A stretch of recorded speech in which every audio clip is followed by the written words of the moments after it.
이번에 함께 하실 내용은 깨어있는 호기심 혁신가 세션입니다.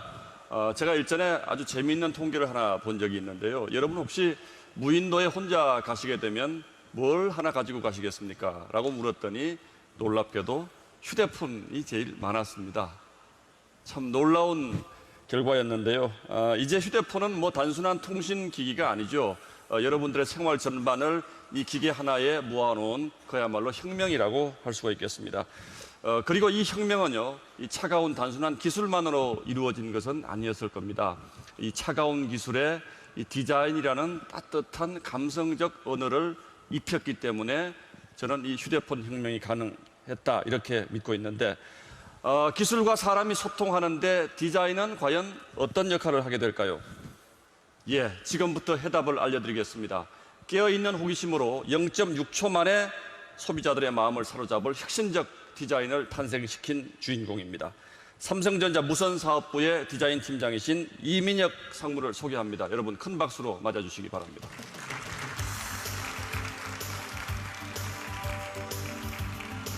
네, 반갑습니다. 어서 오십시오.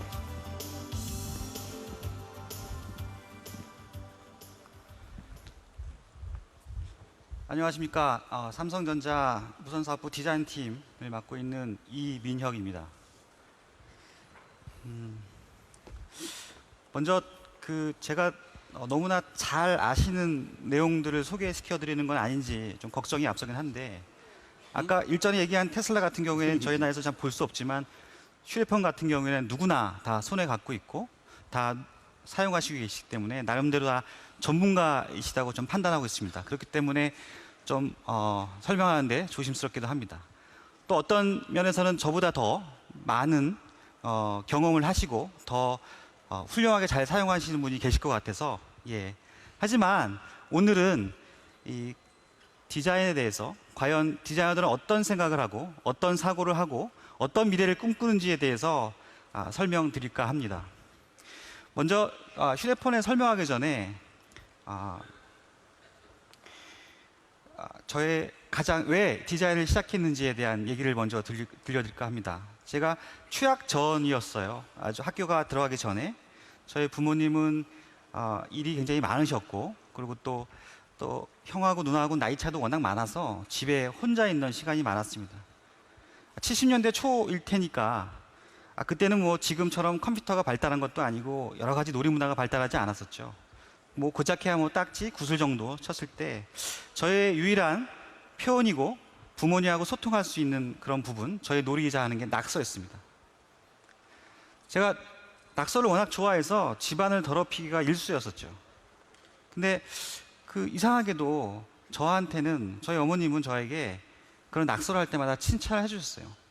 다른 집에 가면 다른 집 아이들은 굉장히 혼이 나고 울고불고 할 정도로 굉장히 엄한 일이었었는데, 굉장히 하얀 벽지에 낙서하는 게 얼마나 크레용 같은 거 지워지지도 않잖아요. 근데 어머니 그런 저를 보시고 제가 손이 닿을 수 있는 정도의 사이즈의 큰 종이를 집안 전체에 다 붙여주셨습니다. 마음대로 소통할 수 있게끔, 마음대로 그릴 수 있게끔. 신났죠. 계속 그림을 그리고 또 원하는 걸 관찰하게 되고 제가 원하는 거를 그리기 시작했습니다. 하루는 저의 노력이 통했는지 제가 원하던 거를 사다 주셨어요. 저한테는 굉장히 아무 말 없이 사다 주신 거에 대해서 되게 놀라운 하나의 소통이었고, 그런 소통이 곧 떼쓰지 않아도 내가 어떤 표현을 통해서 그게 상대방에게 감동을 전해주면 하나의 보답으로 돌아올 수 있다는 걸 믿었습니다. 그 이후에도 계속 그림을 그리면서 제가 필요한 거를 그렸었고, 그래서 저에게 가져다 주시곤 하셨습니다. 물론 똑같은 거를 그릴 수는 없는 거죠. 그래서 매번 새로운 거를 그릴 때마다 조금씩 그거에 대한 관찰을 통해서 새로운 사물을 그려내고 해서 저에게 그래서 어린 시절에 제가 디자인을 하게 됐던 큰 이유가 됐습니다. 이후에 저는 계속 그림을 그리면서 서양화를 전공하면서 뭐 디자인은 아니지만 그림을 계속 그려왔었습니다. 그리고 학창 시절에 90년대 중반 정도 됐을 거예요. 대부분 다 뭐 페이저라고 하죠. 삐삐를 차고 뭐 천사도 보내고 여러 가지 문자를 보내던 그런 시절이었는데, 학교의 과제에서 앞으로 5년 후에 휴대폰을 하나 디자인을 하라라는 숙제가 있었습니다. 사실은 까먹고 있었어요. 제가 학교 다닐 때 그런 과제를 했었나 싶을 정도로. 그때는 이제 제가 자동차 디자인을 했었을 때였었는데 집에 이제 이사를 가는 바람에 서랍에 있던 제가 90년대 중반에 했던 모업이 하나 나오는 거예요. 디자인이. 깜짝 놀랐어요. 저는 그때 생각을 해보면 그 휴대폰은 주머니에 넣을 수 있는 게 굉장히 혁신이라고 생각했어요. 지금 들으시면 되게 우스우시겠지만 제가 그 당시에 사회에 나와 있는 휴대폰을 봤을 때는 주머니에 도저히 넣을 수 없는 큰 사이즈였었거든요. 내가 디자이너로서 열심히 노력은 많이 하지만 기술의 속도가 나의 생각을 훨씬 더 앞당겨 갈 수도 있다. 이런 생각들을 그때부터 생각을 하게 됐습니다. 그래서 그 이즘에 저는 휴대폰 사업 쪽에, 휴대폰 디자인 쪽에 다시 잡을 체인지하면서 새로운 기술을 리드하고 어떤 아이디어가 될 수 있는지를 고민하기 시작했습니다. 휴대폰 여러분들 너무 잘 아시는 기능이겠지만 전에 전화기에서 시작했죠. 단순한 통화 기능에서. 그 이후에 MP3도 들어오고 카메라도 들어오고 그 다음에 인터넷을 통해서 SNS라든지 무궁무진한 세상이 열렸습니다. 과연 그러면 향후에 디자인은 뭐가 더 있을까요? 한번 가정해 볼까요? 엊그제 뉴스 보니까 저희 한국에 있는 아파트에서 방사능이 많이 나온다고 하더라고요. 아이를 키우는 입장에서 휴대폰에 방사능 체크를 할 수 있는 기능이 있으면 좋겠죠. 특히나 일본 같은데. 혹은 지금 이 환경이 제가 굉장히 폐가 안 좋다는 걸 가정을 하고 이 환경 내에서 공기가 어떤지 체크할 수 있지 않을까요? 네, 물론 제가 말씀드린 얘기는 다 가능한 얘기입니다. 단지 그게 언제 기술로 도래할지 그 시기적인 부분은 정확히 말씀드릴 수 없지만 다 가능한 얘기입니다. 하나 더, 삼성전자는 사실은 모든 걸 다 가진 회사 중에 하나입니다. 어떻게 보면 남이 되게 부러워하는 회사인데요. 아직도 내부적으로는 좀 해야 될 일이 많습니다. 여러분들 스마트 TV 같은 거 보시면 가운데 아마 카메라가 달려 있을 거예요. 근데 혹시 집에 혼자 애완견을 두거나 혹은 부모가 출근을 했을 때 아이들 부모는 잘 케어를 하고 있는지 궁금할 때 굳이 집에 CCTV를 설치하지 않아도 TV에 있는 카메라를 연동해서 상태를 확인할 수 있고, 이게 불가능할까요? 지금 너무 쉽게 할 수 있는 기능들인데 아직 커넥팅이 되지 않고 있어서 그런 게 좀 아쉽습니다. 혹은 직장 생활이 바쁜데 누군가 집에 찾아왔을 때 인터폰을 눌렀을 때는 꼭 집에서만 대화를 해야 될까요? 그 신호가 바로 핸드폰으로 올 수도 있습니다. 지금 말씀드리는 얘기는 마치 무슨 얘기인가? 디자이너가 왜 이런 얘기를 하지? 라고 하지만 사실은 디자이너는 이런 생각들을 하고 삽니다. 형태를 만드는 것도 물론 중요한 얘기지만 과연 어떠한 기술을 가지고 디자인에 집어넣어서 그게 사용자에게 혹은 사람과 기술을 융합할 수 있는지의 징검다리의 역할로서의 디자인이 오늘날의 디자인의 유상이고 모습입니다. 과거에 자동차 디자인을 했던 경험으로서 지금의 그 생태계와는 사뭇 다른 생태계를 살고 있습니다.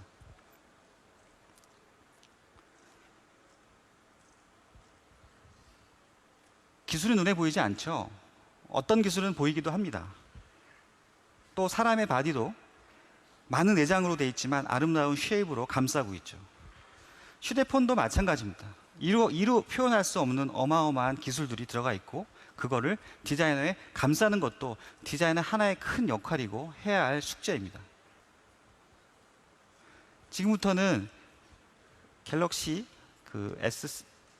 시리즈에 대한 얘기를 잠깐 설명해 드리겠습니다. 옴니아라는 제품이 있었습니다. 사실은 이거 굉장히 사실은 좀 힘들고 문제도 좀 많았고 지금도 두고두고 좀 많은 사람한테 입에 오르는 화제되고 있는 폰이긴 합니다.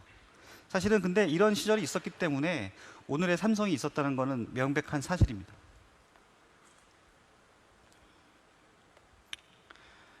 저희 회사는 휴대폰을 만드는 회사였었죠. 과거에는.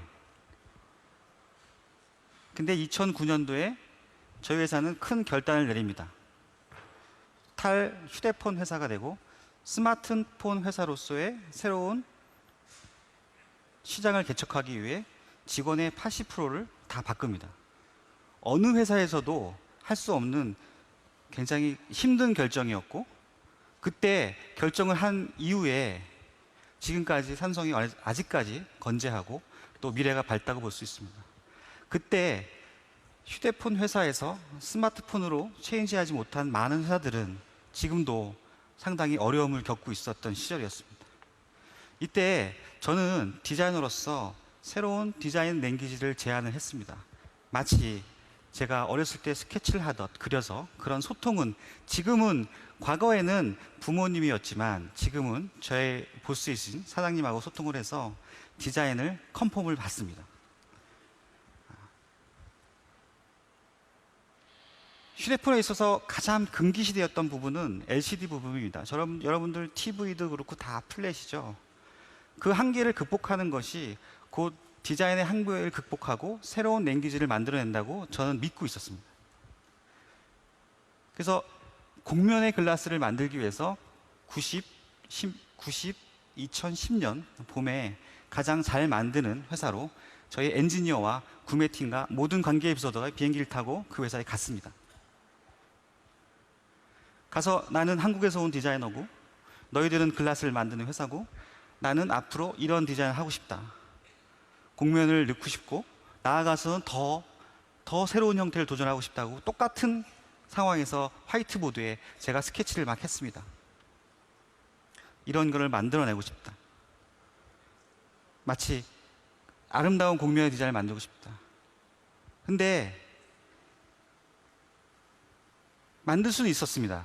근데 소량밖에 만들 수 없었다는 단점 때문에 산업을 재편해야 됐고 새로운 플랜을 세워야 됐고 그래서 디자인 원하는 바는 아니지만 결국은 플랫하게 출시할 수밖에 없었습니다.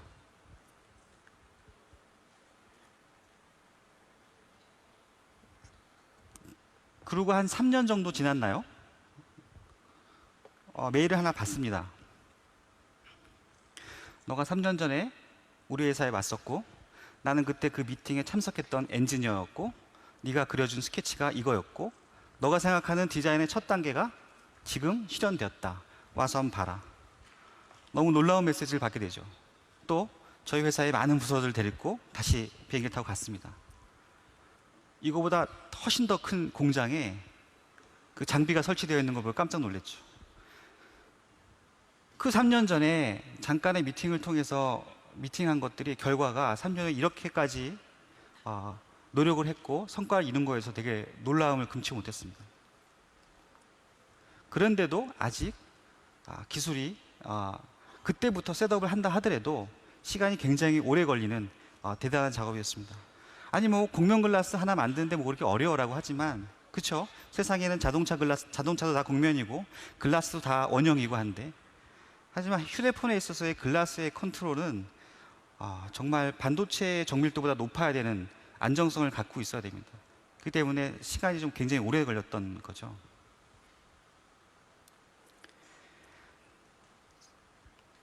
그래서 갤럭시 S3라고 여러분 아실 거예요. 근데 저의 그런 바램들이 사실 이 당시에 굉장히 실현하고 싶었어요. 2009년에 스타트를 해서 2003년에 기술을 점검했고 넣고 싶었지만 그럴 수 없었습니다. 기술이 진보되지 않아서. 그래서 하지만 그 오랜 시간 동안에 제가 기술을 설득하고 또 감성에 대한 디자인에 대해 계속 갈구를 해서 결국은 지금 이제 보실 제품이 탄생하게 됩니다.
네, 지금 보신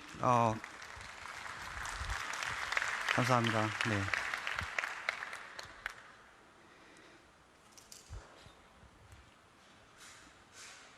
지금 보신 갤럭시 S6는 사실은 디자인을 2009년에 시작했다고 봐도 과언이 아닐 것 같습니다.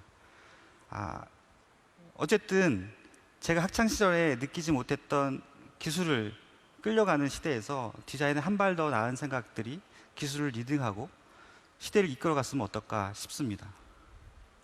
뭐 저 디자인에는 굉장히 많은 할 얘기도 많습니다. 금속에 대한 부분이라든지 CMF, 칼라라든지 이런 표현에 대한 얘기가 많겠지만 그래도 가장 큰 그 디자인의 포인트는 바로 감성의 표현을 어떻게 기술과 융합시켜서 극대화할지에 대한 그런 표현입니다.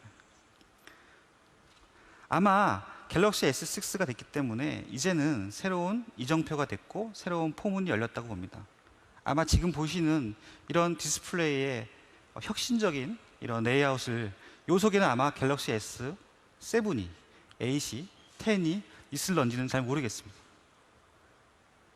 하지만 이 속에 저희가 꿈꾸는 미래를 들어 있습니다. 이건 오늘날의 디자인은 이렇듯 뭔가 기술을 좀 융합하고 새로운 방향을 제시하고 새로운 길로 인대하는 역할로서 확대되기를 바라고 있습니다. 또 요즘 이제 갤럭시 후속을 한참 디자인하고 있고 또 새로운 거를 계속 꿈꾸고 있습니다.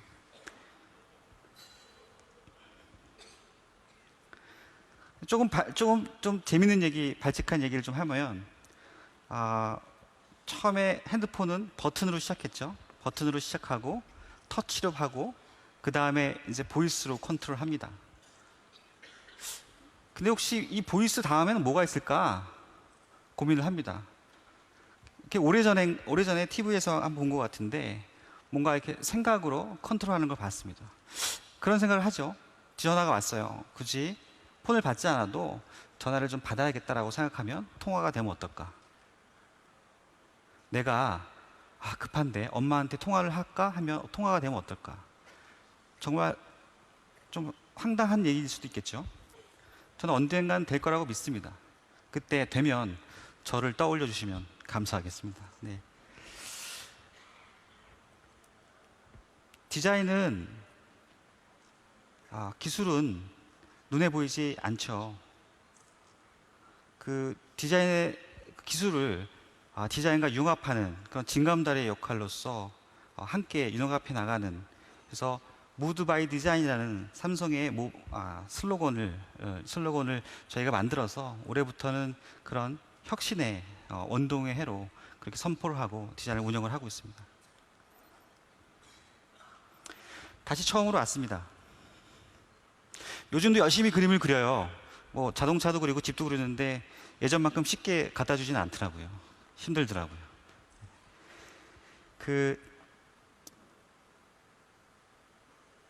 여러분과 제가 혹시 무한한 상상, 이게 과연 될까? 이게 현실로 정말 이루어질 수 있을까?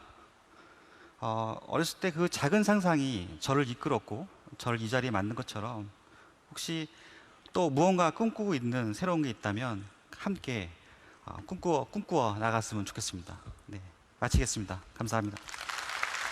네, 이민혁 상무님 잠깐만요. 이 상무님 잠깐만요. 혁신적인 디자인답게 의상도 아주 패션도 아주 남다른 패션을 하고 나오셨습니다. 혹시 다음 작품에 대해서 벌써 시중에서 관심들이 많은 것 같던데 네. 오늘 살짝 공개하실 생각은 없으십니까? 제가 말씀드린 요 속에 어느 정도 녹아 있습니다. 아마 찾아내시면 재미있는 포인트가 될 것 같습니다.